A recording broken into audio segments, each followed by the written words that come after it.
Hello everyone, আসসালামু আলাইকুম। কেমন আছেন সবাই? আই হোপ সবাই খুব ভালো আছেন। আলহামদুলিল্লাহ, আমরাও আল্লাহর রহমতে আছি খুব ভালোই। নতুন দিনে নতুন আরেকটি ভ্লগ ভিডিও নিয়ে হাজির হয়ে গিয়েছি আমি আপনাদের মাঝে বাঁধন, চট্টগ্রাম থেকে। এ বছরের শীত মনে হয় সবাইকে হাড়ে হাড়ে টের পাইয়ে দিবে যে শীত আসলে কেমন হয়, শীত কাকে বলে। প্রচণ্ড ঠান্ডা, এই ডিসেম্বর মাসে যে এত ঠান্ডা আমি চট্টগ্রাম আসার পর এখন পর্যন্ত পাইনি। গ্রাম দিয়ে নাকি ৬-৭ দিন যাবৎ রোদই উঠে না। এ বছরের শীতটা মনে হচ্ছে সবার একটু কষ্টেই যাবে। এই ডিসেম্বরের শুরুতেই যে অবস্থা, আর পুরো শীতের সিজন তো আছেই, অনেক কষ্ট হবে। আমারও প্রচুর ঠান্ডা লাগছে এই কয়েকদিন যাবৎ। আমার তো এমনিতেই প্রচণ্ড ঠান্ডা লেগেই আছে, শীতের শুরুতে একবার লেগেছিল, এখন একবার লাগলো, আবার যে কতবার লাগবে সেটা তো আল্লাহ ভালো জানে। যাই হোক, এদিকে আজকে সকালবেলার নাস্তাতে রুটি বানিয়ে নিচ্ছি। এই রুটিটা আমি পানি গরম করে হাতে মাখিয়ে বানাচ্ছি। এই রুটিটা আমার কাছে বেশি ভালো লাগে, কিন্তু আদিতার বাবা একদম নরম তুলতুলে রুটি যে কাই করে বানানো হয় আটা কাই করে, ওই রুটিটা তার ভালো লাগে। সে বাসায় থাকলে আমি ওই রুটিটাই বানিয়ে দিই। আর আমি যখন একা একা খাই তখন আমি এইভাবেই বানিয়ে খাই, এটি আমার কাছে বেশি ভালো লাগে। আর আজকে রুটির সাথে থাকবে গতকাল রাতের মাংসের তরকারি ছিল, মাংসের তরকারি আর একটু বেগুন পোড়া ভর্তা করব, এগুলো দিয়ে আজকে খাবো। এই তো মজার নাস্তা করতে বসে গিয়েছি। গরম গরম বেগুন পোড়া ভর্তা, বেগুন পোড়া ভর্তাটাও গরম, রুটিও গরম, তরকারিও গরম। শীতের মধ্যে গরম গরম খাবার খেতে মজাই অন্যরকম। আর বেগুন ভর্তাটা, এই বেগুন পোড়া ভর্তাটা আমার কাছে খুবই ভালো লাগে। গরম ভাত দিয়ে খেতেও ভালো লাগে, আবার রুটি দিয়েও খেতে ভালো লাগে। আমার ধনিয়া পাতা দিতে কখনোই মনে থাকে না, তরকারি হোক সেটা ভর্তাই হোক, যখন খেতে বসি তখন মনে পড়ে ধনিয়া পাতার কথা। ফ্রিজে থাকে সবসময়ই, কিন্তু মনেই থাকে না। ফ্রিজ থেকে যদি আগে নামিয়ে রাখি তখন মনে থাকে, কিন্তু যখন ভাবি যে না থাক, যখন দিব তখন বের করব, তখনই ভুলে যাই, দিতে মনে থাকে না। এই তো এদিকে নাস্তাটা শেষ করে চলে এসেছি সরাসরি রান্নাঘরে। এখন দুপুরে রান্না করব, টুকটাক কাজ অফ ক্যামেরাতে করে নিয়েছি। এখন সরাসরি রান্না করা থেকে ভিডিওটা আবার স্টার্ট করেছি। আজকে দুপুরে রান্না করব হচ্ছে মাছ আর একটু বেগুন ভাজি করব। এই বেগুন ভাজিটা হচ্ছে ভর্তাও ভালো লাগে, আবার ভাজিও ভালো লাগে। এটা আজকে হচ্ছে ভাজি করব। আর ভাজিটা আমি কিভাবে করব সেটাই আজকে একটু শেয়ার করব।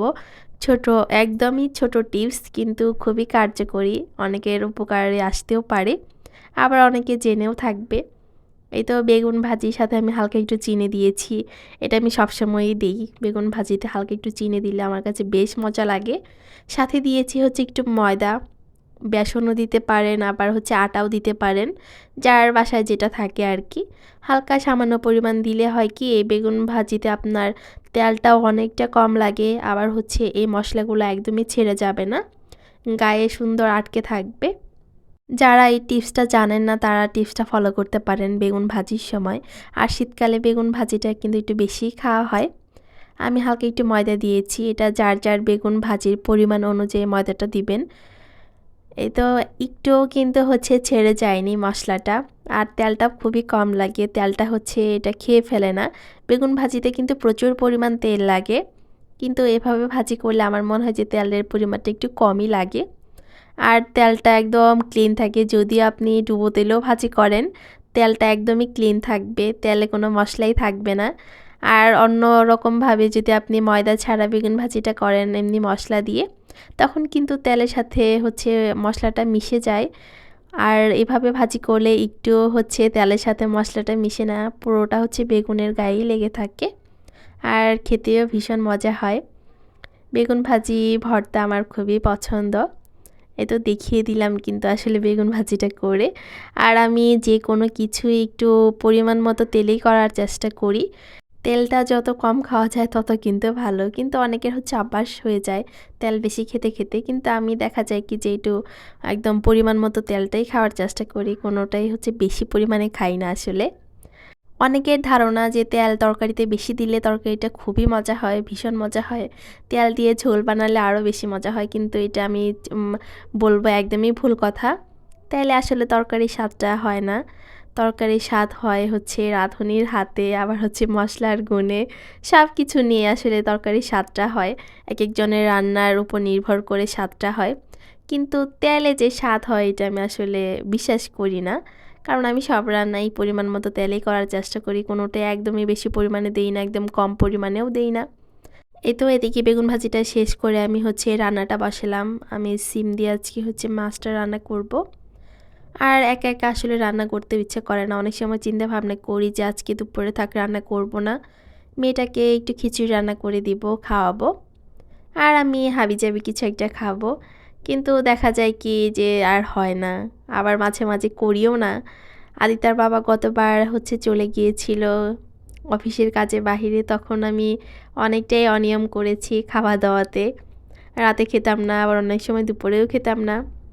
এবার চিন্তা ভাবনা করেছি যে দেখি একটু অনিয়ম থেকে নিয়মে আসা যায় কি না। একা একা বাসায় তো কী হয়েছে, মেয়ের জন্য একটু রান্না করতেই হয়। আর ওকে যেহেতু দুপুরে ভাত খাওয়াই, তাই চেষ্টা করি যে দুপুরে একটু গরম গরম ভাতটা রান্না করে খাওয়াতে।